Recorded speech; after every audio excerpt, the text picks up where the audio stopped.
हाँ जी, नमस्कार सभी को। हम आप सबका स्वागत करते हैं हमारे और आपके प्यारे से यूट्यूब चैनल YS इंस्टीट्यूट पर। तो जैसा कि आपको पता होगा कि हमारी यूट्यूब की सीरीज स्टार्ट हो चुकी है, जिसमें हम क्या पढ़ रहे हैं, जिसमें आज हमारी सभी कक्षाओं के लिए, जो कि कक्षा 6 से लेकर 12 तक के सभी छात्रों के लिए रहने वाली है इंट्रोडक्शन ऑफ साइंस की क्लास, जिसमें हम समझेंगे कि विज्ञान क्या है। हमारे बहुत सारे प्रश्नों के उत्तर मिलेंगे हमें, जो कि डेली लाइफ में हमें दिखाई देते हैं, जैसे कि इंद्रधनुष का निर्माण होना,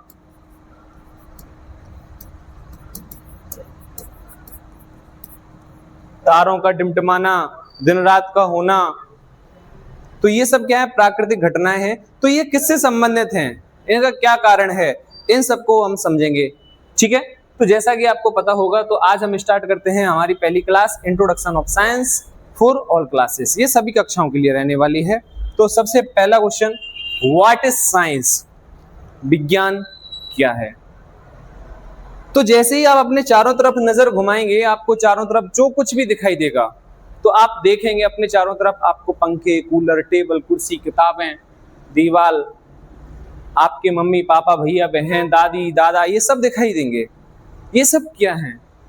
ये सब प्रकृति का एक हिस्सा है। ये किसका हिस्सा है? ये सब प्रकृति का एक हिस्सा है। आप समझ पा रहे हैं?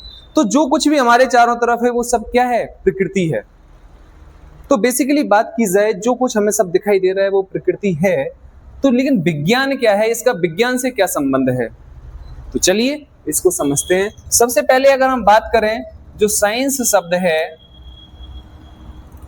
जो साइंस शब्द है, यह आया है लैटिन भाषा से। किस भाषा से आया है? लैटिन भाषा से। जैसा कि आपको पता होगा कि हिंदी, संस्कृत, इंग्लिश, ये सब भाषाएं हैं। तो ऐसी एक भाषा है लैटिन भाषा। इस भाषा का एक शब्द है सिंटिया। कौन सा शब्द है? सिंटिया। जिसका अर्थ क्या होता है? जिसका अर्थ होता है टू नो, यानी कि जानना। किसी भी विषय के बारे में जानना, किसी भी चीज को समझना, वो सब क्या है? वो विज्ञान है। तो जो साइंस शब्द है वो लैटिन भाषा के शब्द सिंटिया से बना है, जिसका अर्थ क्या होता है? टू नो, जानना। इतना समझ पाए? अब यदि हम चर्चा करें, अब आप पढ़ते हैं विज्ञान। विज्ञान शब्द का मतलब क्या है? क्योंकि साइंस को हिंदी में विज्ञान कहा जाता है, तो विज्ञान शब्द भी दो शब्दों से मिलकर बना है। एक शब्द है बी और एक शब्द है ज्ञान। बी शब्द का मतलब क्या है? विशिष्ट। और ज्ञान का मतलब क्या होता है? जानकारी। बी शब्द का मतलब क्या है? विशिष्ट। और ज्ञान शब्द का मतलब क्या है? जानकारी। मतलब विशिष्ट जानकारी किसके बारे में? किसी भी विषय के बारे में। जैसे आपको पता है कि दिन रात हो रहे हैं, या आपको ज्ञान है कि दिन रात हो रहे हैं, अगर आप इसका कारण समझे कि क्यों हो रहे हैं, तो वही जानना विज्ञान है। तारे टिमटिमा रहे हैं, आपको जानकारी है, लेकिन क्यों टिमटिमा रहे हैं, यह जानना क्या है? विज्ञान है। इंद्रधनुष का निर्माण हो रहा है, यह आपको जानकारी है, लेकिन इसके बारे में जानना कि क्यों इंद्रधनुष बन रहा है, उसका विशिष्ट ज्ञान हासिल करना ही विज्ञान है। तो यही है विज्ञान। किसी भी घटना के बारे में जो इस प्रकृति में घटित हो रही है, उसके बारे में जानना क्या कहलाता है? विज्ञान। तो बेसिकली अगर हम यहां पर इसकी परिभाषा की बात करें, तो हम कह सकते हैं किसी घटना के बारे में जानकारी। लेकिन घटना कौन सी?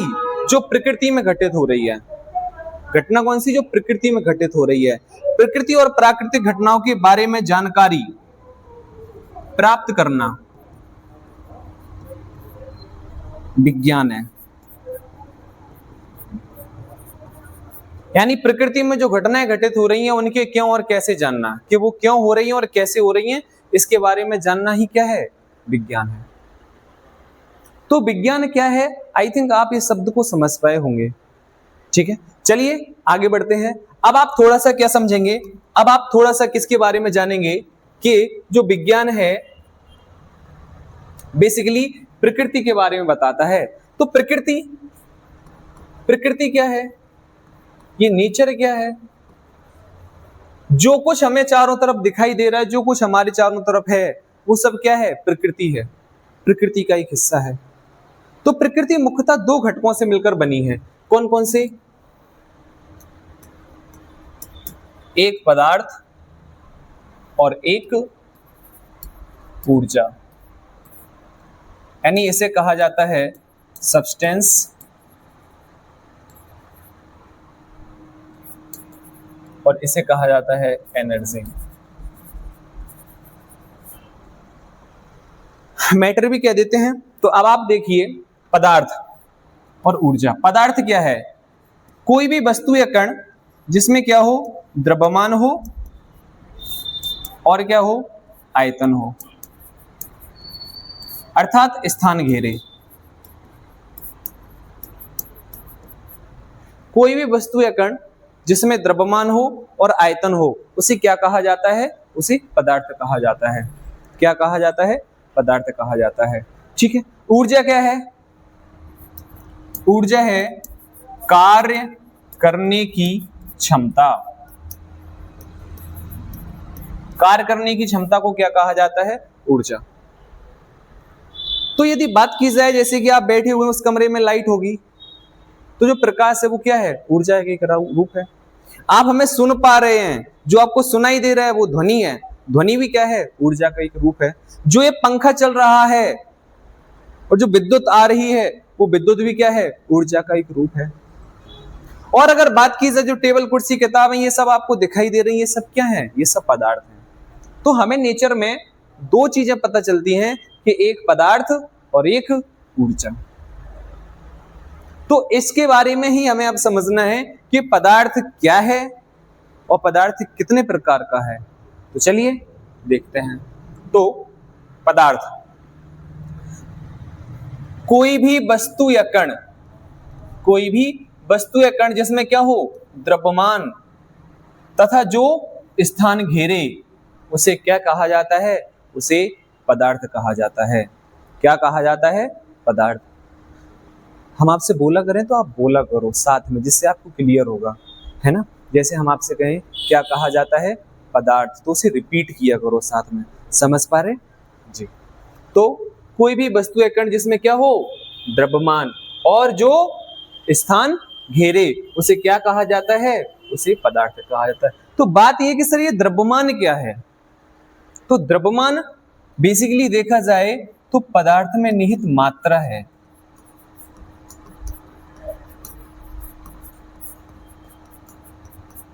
अगर आपके लेवल पे बात करें तो आप बस इतना जान लो कि पदार्थ में निहित मात्रा द्रव्यमान है। लेकिन बेसिकली अब जब आप और अच्छे लेवल पे थोड़ा सा आगे बढ़ेंगे 11th 12th में, या फिर आप बीएससी करेंगे, बीएससी बीए जो कुछ भी करेंगे, तो वहां पे आपको ये पता चलेगा कि वास्तव में द्रव्यमान और कुछ नहीं है, एक प्रकार की ऊर्जा ही है। जैसे कि एक समीकरण दिया था अल्बर्ट आइंस्टीन ने, E बराबर mc²। यहां से हमें यह पता चलता है कि द्रव्यमान और ऊर्जा आपस में संबंधित है। तो अभी आप इतना याद रखें कि द्रव्यमान पदार्थ में निहित मात्रा है। जैसे कि अगर हम बात करें, ये एक किताब है, अगर इस किताब को देखें तो इसमें कुछ ना कुछ द्रव्यमान है, कुछ ना कुछ इसका वजन है, वो द्रव्यमान के कारण है। ठीक है। अगर मैं इसको कहीं पे भी रख देता हूं तो क्या होता है कि ये जगह घेर लेती है। तो ये किताब क्या है? पदार्थ है। ये जो बोर्ड लगा हुआ है जिस पे आप पढ़ रहे हो, ये भी क्या है? एक पदार्थ है।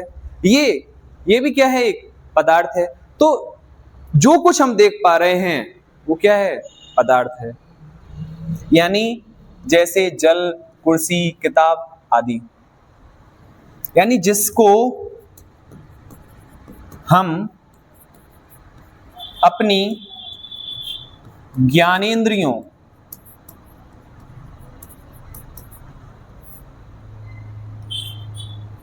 द्वारा देख सकते हैं।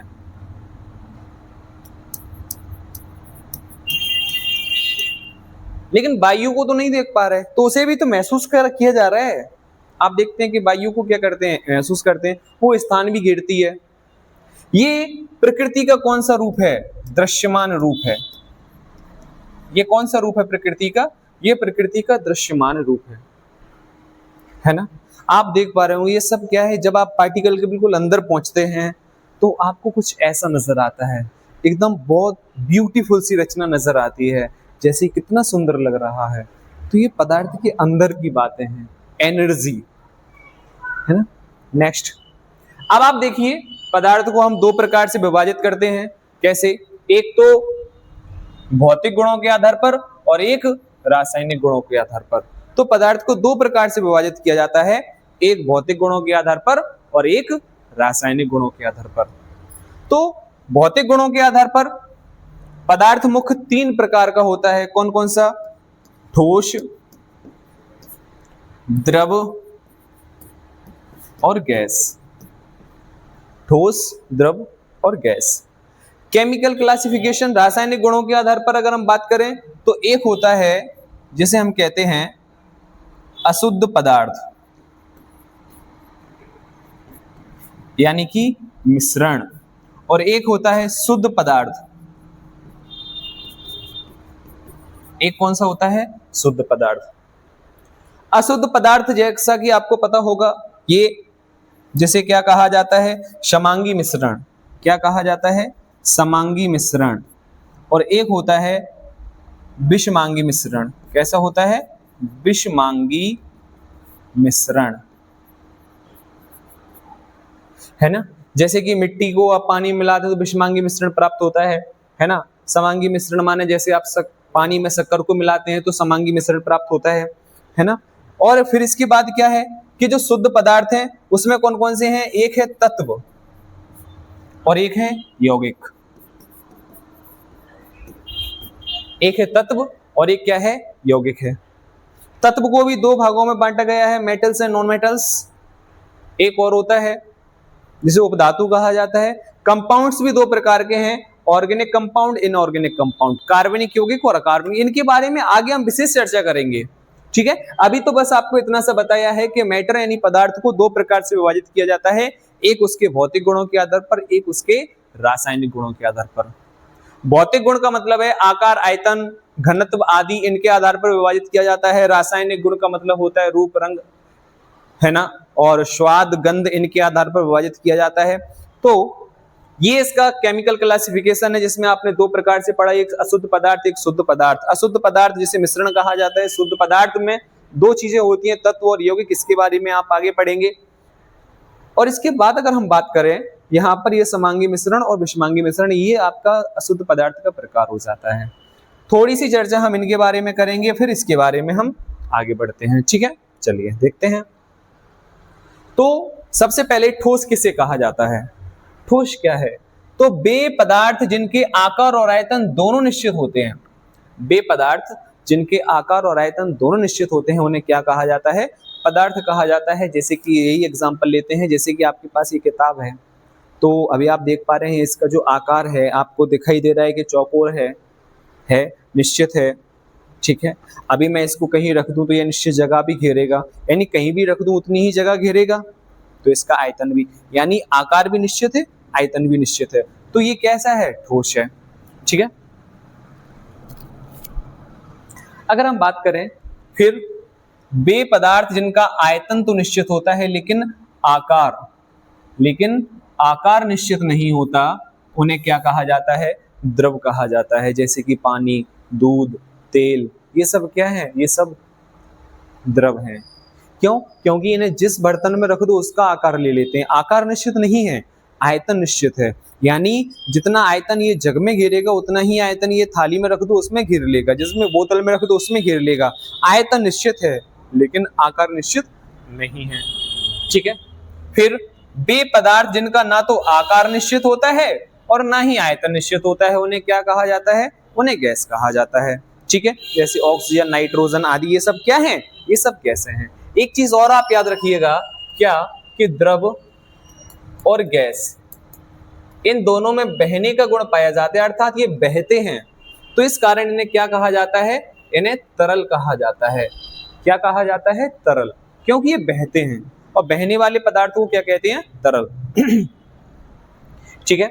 इसके बाद आपको कुछ ये चीजें पता होनी चाहिए कि एक पदार्थ की अवस्था से दूसरी पदार्थ की अवस्था में किस प्रकार परिवर्तन होता है, इन्हें किस प्रकार से परिवर्तित किया जाता है। तो जरा आप ध्यान से देखें तो यहां पर आप देख पा रहे हैं ठोस है, द्रव है और गैस है। ठोस है, द्रव है और गैस है। सबसे पहले इसको हम अपने हिसाब से तुम्हें समझाते हैं, जरा ध्यान से देखना।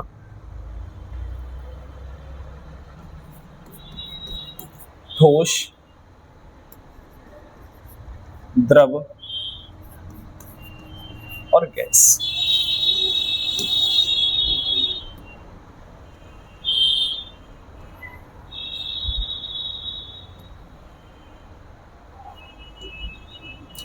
तो क्या होता है कि इनकी जो अवस्था है वो आपस में परिवर्तित होती हैं। कैसे परिवर्तित होती हैं?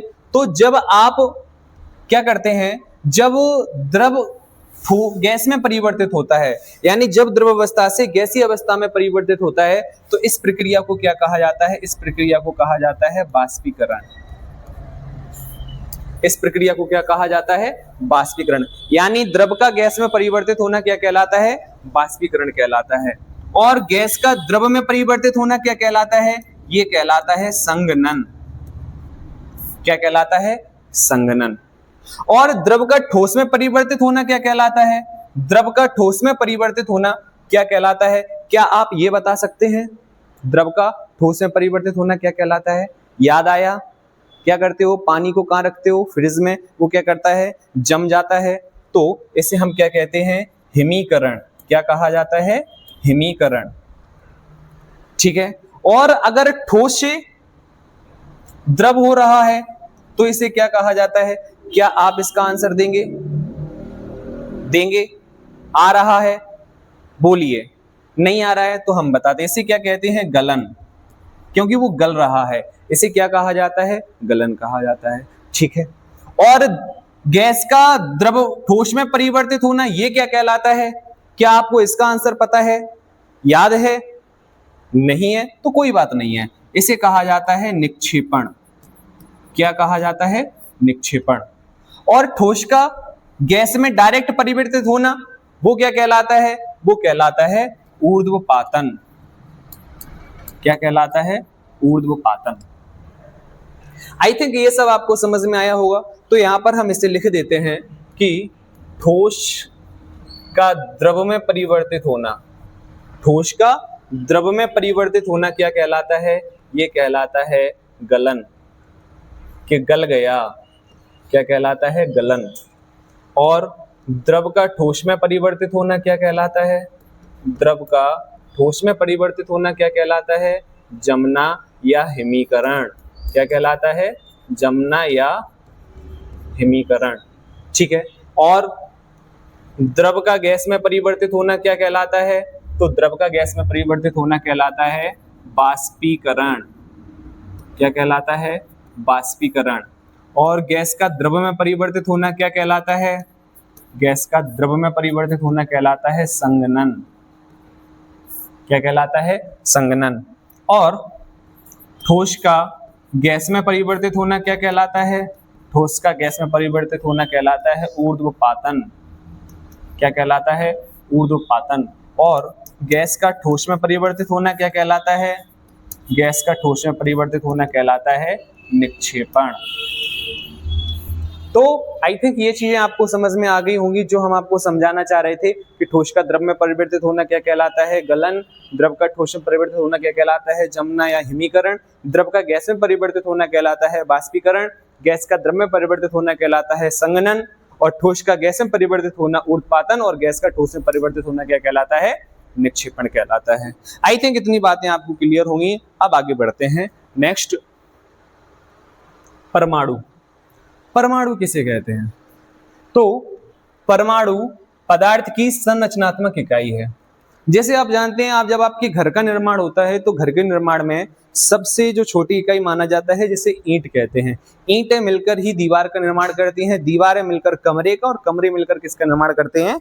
कमरे मिलकर घर का निर्माण करते हैं, है ना। तो उसी तरीके से परमाणु मिलकर अणु बनाते हैं, अणु मिलकर क्या बनाते हैं? पदार्थ का निर्माण करते हैं। तो पदार्थ की संरचनात्मक इकाई किसे कहा जाता है?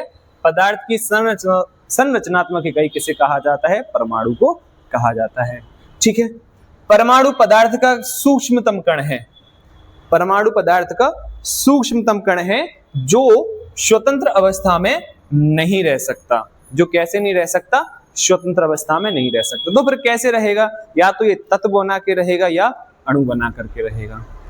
ठीक है, इसके बाद अगर हम बात करें, किसी भी रासायनिक अभिक्रिया में पदार्थ का प्रत्येक परमाणु भाग लेता है। यानी जब भी कोई रासायनिक अभिक्रिया होगी तो उस रासायनिक अभिक्रिया में क्या होगा कि किसी भी पदार्थ का प्रत्येक परमाणु क्या लेगा? भाग लेगा। कुछ चीजें आपको यहां से पता होनी चाहिए क्या, कि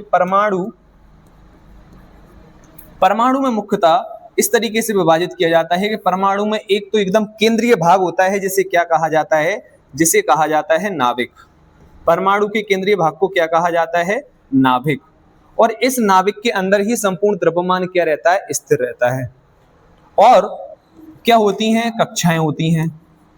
लेकिन आप आगे और पढ़ेंगे, कक्षाओं के अंदर उपकक्षाएं होती हैं, उपकक्षाओं के अंदर कक्षक होते हैं, इनको भी पढ़ेंगे। लेकिन अभी बेसिकली आपको जो सामने दिखाई देती हैं वो क्या दिखाई देती हैं? वो कक्षाएं दिखाई देती हैं।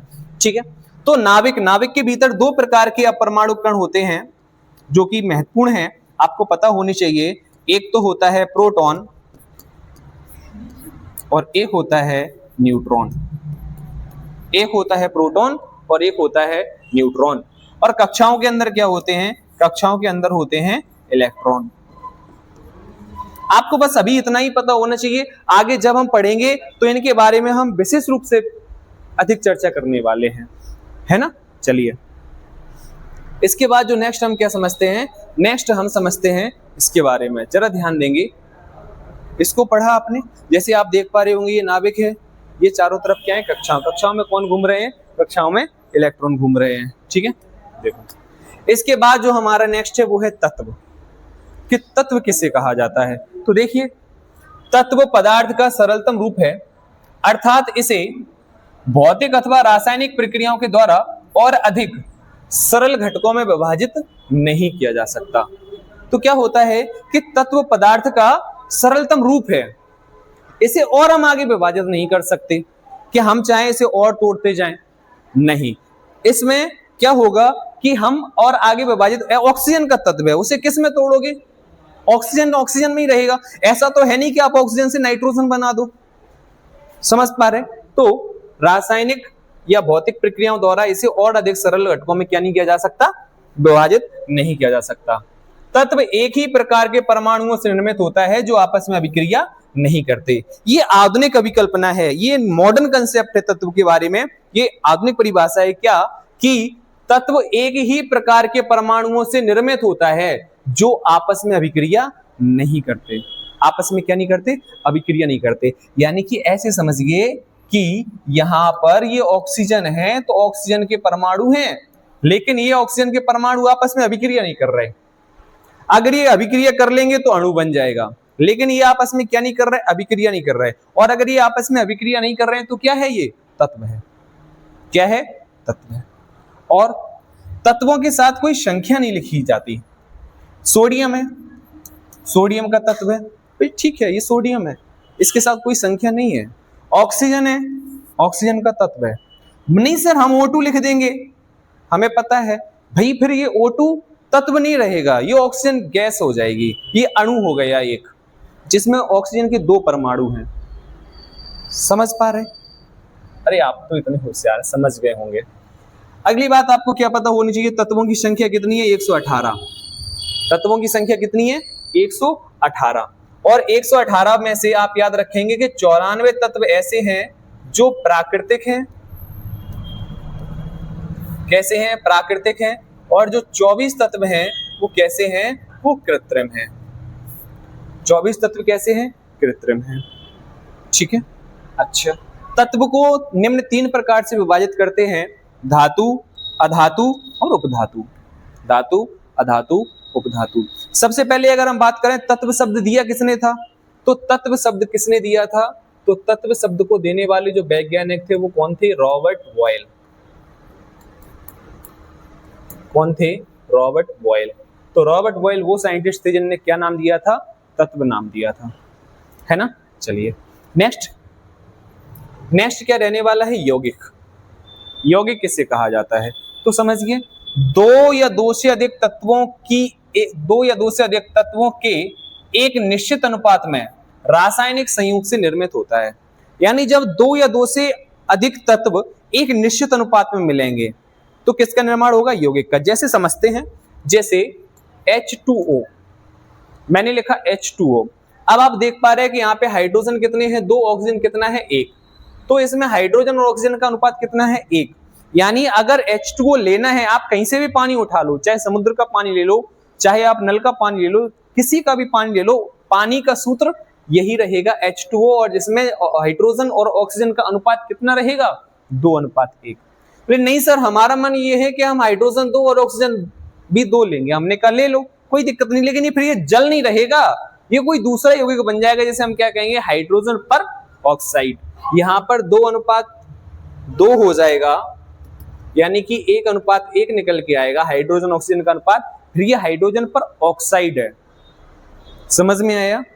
आई थिंक आपको क्लियर हो गया होगा। ठीक है, यौगिक को 2 प्रकार से विभाजित करते हैं, एक तो कार्बनिक यौगिक और एक अकार्बनिक यौगिक। इनके बारे में विस्तार से चर्चा हम आगे आने वाली कक्षाओं में करेंगे। अभी आप बस थोड़ा सा याद रखेंगे कि यौगिक को 2 प्रकार से विभाजित किया जाता है, एक कार्बनिक यौगिक और एक अकार्बनिक यौगिक। जैसे कि आप देख पा रहे होंगे कि क्लोराइड और सोडियम ने मिलकर क्या बनाया, NaCl, है ना। ऑक्सीजन, सल्फर और सोडियम ने मिलकर क्या बनाया, सोडियम सल्फेट। तो ये क्या है, ये यौगिक हैं, और यौगिक का निर्माण इस तरीके से किया जाता है। ठीक है, नेक्स्ट अणु। अणु किसे कहते हैं, अणु क्या है, तो एक ही प्रकार या विभिन्न प्रकार के परमाणु आपस में रासायनिक अभिक्रिया करके, या तो हो सकता है एक ही प्रकार के ऑक्सीजन ऑक्सीजन ऑक्सीजन हो, हाइड्रोजन हाइड्रोजन हाइड्रोजन हो। तो जब ये एक ही प्रकार के हो या अलग अलग प्रकार के भी हो सकते हैं, हाइड्रोजन ऑक्सीजन हो, तो ये आपस में रासायनिक अभिक्रिया करके किसका निर्माण करते हैं, अणु का निर्माण करते हैं। किसका निर्माण करते हैं, अणु का निर्माण करते हैं। अणुओं को हम 2 प्रकार से विभाजित करते हैं, कौन कौन से, एक समपरमाणु अणु और एक विषम परमाणु अणु। समपरमाणु अणु क्या होते हैं, तो एक ही प्रकार के परमाणुओं से मिलकर बने अणु को समपरमाणु अणु कहते हैं। जैसे 2 ऑक्सीजन के परमाणु मिले, निर्माण हुआ O2, तो ये कैसा है, सम अणु। हाइड्रोजन के 2 परमाणु आपस में मिले, निर्माण हुआ H2, ये कैसा है, सम अणु। नाइट्रोजन के 2 परमाणु आपस में मिले, निर्माण हुआ N2, ये किसका उदाहरण है, सम अणु। अर्थात एक ही प्रकार के परमाणु जब आपस में मिलते हैं तो किसका निर्माण होता है, सम अणु का। फिर विषम अणु क्या होते हैं, अलग अलग परमाणुओं से मिलकर बने अणु को क्या कहा जाता है, विषम अणु कहा जाता है, जिसमें अलग अलग प्रकार के परमाणु आपस में मिलते हैं। जैसे एग्जांपल के लिए हम बात करें, हाइड्रोजन, 2 हाइड्रोजन और 1 ऑक्सीजन मिलकर क्या बनाते हैं, H2O। तो ये कैसा अणु है, यहाँ पे 2 हाइड्रोजन और 1 ऑक्सीजन है, तो ये कैसा है, विषम अणु। इसी तरीके से अगर हम बात करें नेक्स्ट, Na और Cl, ये मिलकर क्या बनाते हैं, NaCl, तो ये भी कैसा है, ये भी विषम अणु है ना। आई थिंक आप ये समझ गए होंगे, है ना। जैसा कि आप देख पा रहे, ये अब कुछ एक परमाणु होते हैं, कोई द्विपरमाणु होते हैं, कोई त्रिपरमाणु होते हैं। जैसे कि आप देखिए हीलियम, जो ये अक्रिय गैसें हैं, ये कैसी होती हैं, एक परमाणु। हाइड्रोजन ये द्विपरमाणु गैस है, और ये ऑक्सीजन गैस भी द्विपरमाणु गैस है, क्लोरीन गैस भी द्विपरमाणु गैस है, O3 ओजोन गैस त्रिपरमाणु गैस है, सल्फर ये जो S8 है, ये कैसा है, ये बहुपरमाणु। ठीक है, यहां पर इसके बाद आप इन सबको देख के एक बात समझ में आई होगी कि यौगिक और अणु, इनमें कोई ना कोई तो संबंध रहा होगा, इनमें आपस में क्या संबंध है। तो चलिए देखते हैं क्या होता है कि सभी यौगिक अणु हैं, सभी यौगिक अणु होते हैं, लेकिन सभी अणु यौगिक नहीं होते।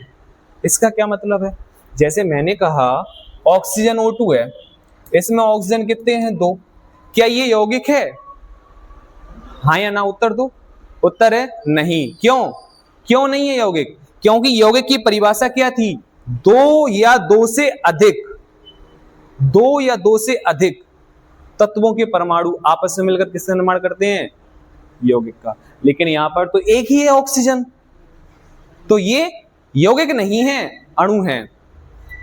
तो यानी सभी यौगिक अणु तो होते हैं, लेकिन सभी अणु यौगिक नहीं होते, यानी ये कॉमन है ना। आई थिंक आपको ये बात क्लियर हो गई होगी, ठीक है।